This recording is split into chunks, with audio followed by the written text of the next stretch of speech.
Hello friends, ഇന്ന് ഞാൻ ഒരു ഹെൽപ്പ് ചോദിക്കാൻ വേണ്ടിയിട്ടാണ് ഈ വീഡിയോ ചെയ്യുന്നത്.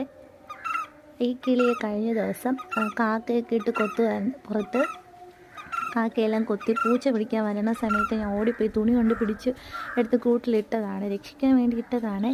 പക്ഷേ ഇതെന്ത് ഫുഡ് കഴിക്കണമെന്നൊന്നും അറിയില്ല. ഇത് പറക്കാറായില്ല, നല്ലപോലെ പറക്കുന്ന ഒരു സമയമായിട്ടില്ല, കുഞ്ഞാണെന്ന് തോന്നുന്നു.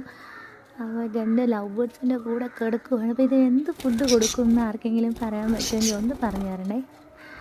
പക്ഷേ ഇത് വിശന്നിരിക്കുകയാണെന്ന് തോന്നുന്നു. ഞാൻ അവിടെ ടൊമാറ്റോയൊക്കെ വെച്ച് കൊടുത്തിരുന്നു, പക്ഷേ ടൊമാറ്റോ കഴിച്ചിട്ടില്ല. തെണിയും കഴിക്കാൻ അറിയത്തില്ല. അപ്പോൾ ഇതാണ് ആൾ. ആർക്കെങ്കിലും ഇതിൻ്റെ പേര് എൻ്റെ കൂട്ടുകാരി പറഞ്ഞു, ഇത് വേലിത്തത്തങ്ങ എന്തോ ആണ് പേരെന്ന്. അപ്പോൾ എക്സാക്റ്റ് എന്താണ് ഇതിൻ്റെ പേരൊന്നും എനിക്കറിയില്ല. അപ്പോൾ ഇതാണ് ആൾ. ഇതിനെന്ത് ഫുഡ് കൊടുക്കാൻ പറ്റുമെന്ന് അറിയുന്നില്ല. അവരൊന്ന് പറഞ്ഞു തരണേ. ഇച്ചിരി ഒന്ന് നല്ലവണ്ണം പറന്ന് തുടങ്ങുമ്പോൾ